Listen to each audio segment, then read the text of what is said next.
Welcome back to the series in which I swatched the entire M-gram range, and in this episode we're going to see these beautiful blues and turquoises. We have the Prussian Blue, the Phthalocyanine Blue, the Manganese Blue Hue, the Cobalt Teal and the Turquoise. So let's get started with the Prussian Blue. The Prussian Blue is again a quite indigo-y color. I'm just going to bring up a couple of colors we had in the previous one. This is the Anthraquinone Blue, this is the Phthalocyanine Blue red shade, and this is the Prussian Blue. And as expected for Prussian Blue, it sits between these colors. The Prussian Blue tends to be this darker, not quite as intense as the Phthalo Blue, but it has a little bit of greenness to it going, but only very, very faintly. So that's how it compares in terms of hue to other colors. But what I really love is right here. Do you see there's a pop of intensity that happens just here? It's absolutely gorgeous. And I love this kind of variation in value that's soft, and it's just such a gorgeous intense color. While I'm here in the close-up cam, you can also, it's classified as non-granulating, but I definitely see some granulation happening here and down here with a darker pigment. Even though it is a single pigment, it's PB27, which is the Prussian Blue, but I definitely see darker granulation happening, especially in the mid-tone here. It is prone to cauliflowering though, so you need to be careful of how much water you have on your brush. Just dab your brush on a piece of tissue or kitchen towel or a towel before you do the gradation. Other than that, you are going to have a gorgeous moody gradation happening, perfect for like an underwater scene if you use it this way up with like a lot of the dark and then make it lighter at the top. It is classified as transparent, and I would agree with that. It's classified as transparent, and I would agree with that. Classified as staining, and I would say semi-staining to staining. It is quite a lot of staining, so yeah, I'm leaning more towards staining as I look at this. It is unfortunately not the best at glazing. You see some lifting here, but because it's transparent, you do see the two layers very clearly. I can totally see how somebody wants to glaze with this, in which case just do it in one go, don't go over it again until the paint is dry. Then you won't have any problem. It is very high tinting strength, so you get in. I would say that these high tinting strength colors got more intense in the color mixes. I would really advise against putting this in a low tinting strength palette, because then you're going to need like a whole tube of the low tinting strength color just to mix with the Prussian Blue. But on a high tinting strength palette like mine, and if you want to know what my high tinting strength palette looks like, I have a link up here for you to see all the colors that are in my palette. Then this is going to sit great with all those colors.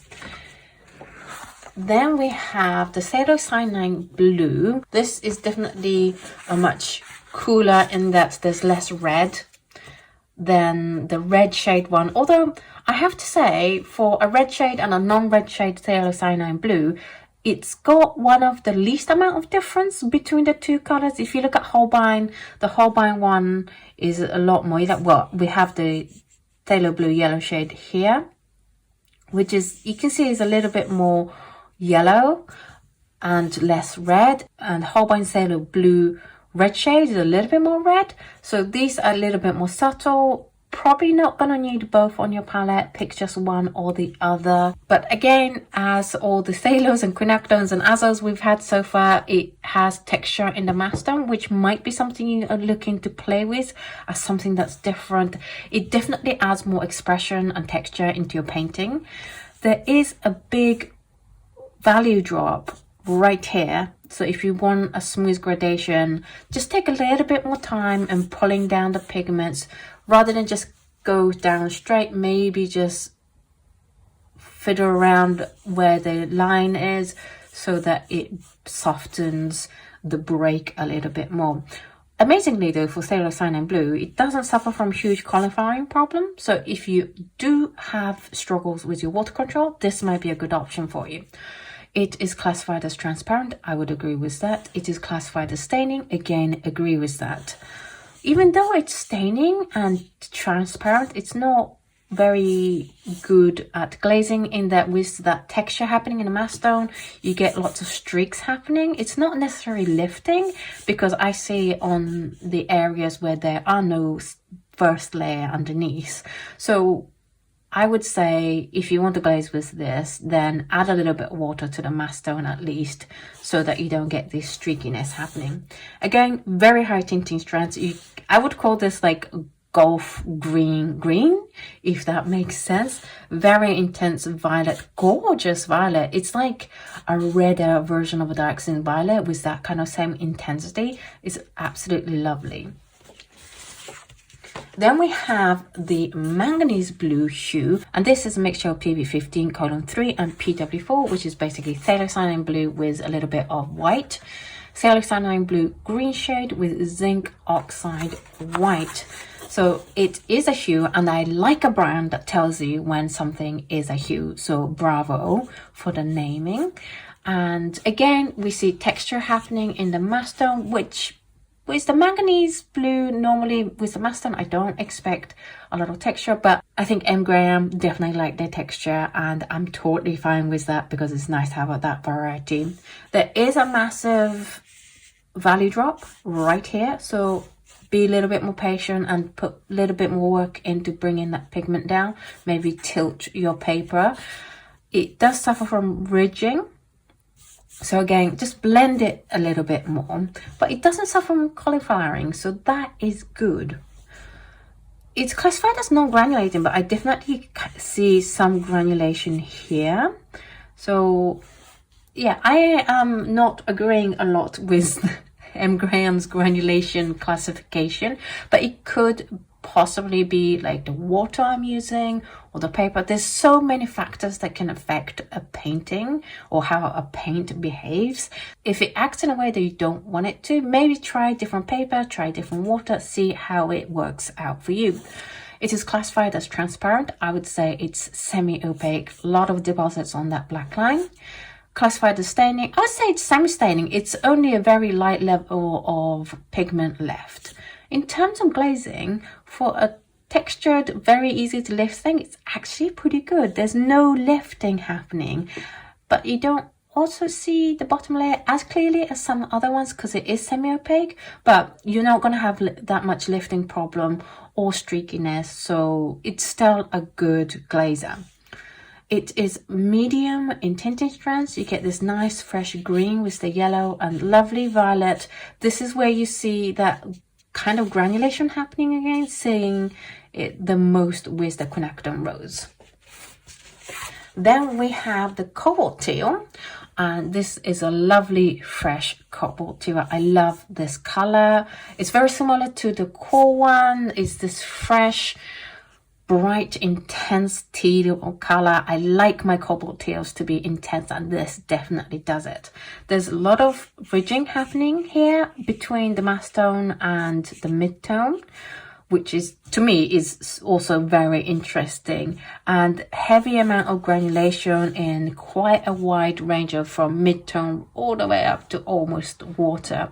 So if you have tried out the Cobalt Teal and you're like, I wanted a little bit more granulation than that, then try the M. Graham's one because it's lovely and heavily granulating. It is classified as semi-opaque. I would agree with that. Non-staining, and yeah, this is almost back to white. Like, I have to squint and look to see any paint left on it. Because it lifts so easily and it's semi-opaque and is heavily granulating, it's not going to be the clearest of glazes. I wouldn't recommend glazing with this color. In terms of color mix, it's medium in tinting strands. Also mixes really bright colors. Look at that bright green, and then you see a lot of that granulation happening a lot with the quinacridone rose. It'll be a fun one to mix with, and it will create nice bright colors for you. And then finally for this video, we have the turquoise, which is a mixture of PB15:3 and PG7. That's your phthalo blue with your phthalo green. Phthalocyanine blue green shade with the phthalocyanine green blue shade. I know, it gets a little bit confusing with all those names. Again, because it's a Sailor and because it's M-gram, it has a texture, which is lovely to have alternative textures to a color that doesn't normally have textures, if that's what you're looking for.